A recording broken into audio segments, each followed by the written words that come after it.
Junior NTR അഭിനയിച്ച ദേവര എന്ന ചിത്രം ഇന്ന് റിലീസായല്ലോ. ചിത്രം ആദ്യത്തെ ഷോ തന്നെ ഞാൻ തിരുവനന്തപുരം ഏരീസ് ഫ്ലെക്സിൽ പോയി കണ്ടു. കാര്യം ഇതൊരു ബിഗ് ബഡ്ജറ്റ് സിനിമ ആയതുകൊണ്ടും ജൂനിയർ NTRലുള്ള പ്രതീക്ഷ വളരെ വലുതായതുകൊണ്ടും അതുപോലെ തന്നെ കോറത്താല ശിവ എന്ന പേരുള്ള സംവിധായകൻ്റെ സിനിമ ആയതുകൊണ്ടും ഒക്കെയാണ് ഞാൻ ഏരീസ് ഫ്ലെക്സിൽ തന്നെ ഈ സിനിമ കാണാമെന്ന് കരുതിയത്.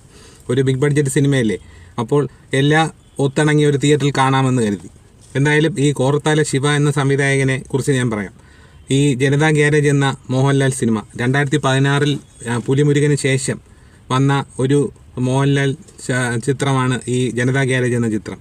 ഈ ദേവര എന്ന ചിത്രത്തെക്കുറിച്ച് പറയുമ്പോൾ ഇപ്പോൾ നമ്മൾ സലാർ കണ്ടില്ലേ, ഫസ്റ്റ് പാർട്ട് സെക്കൻഡ് പാർട്ടുള്ള ഒരു സിനിമ, അതിൻ്റെ ഒന്നാം ഭാഗം നമ്മൾ കണ്ടു. അതുപോലെ KGF first part second part നമ്മൾ കണ്ടു. അത് എല്ലാം വൻ വിജയങ്ങളായി മാറുകയും ചെയ്തു. ഇതിപ്പോൾ ഈ ആന്ധ്രയിലുള്ള തെലുങ്ക് സിനിമ ഇൻഡസ്ട്രിയെ തൃപ്തിപ്പെടുത്തുന്ന തരത്തിൽ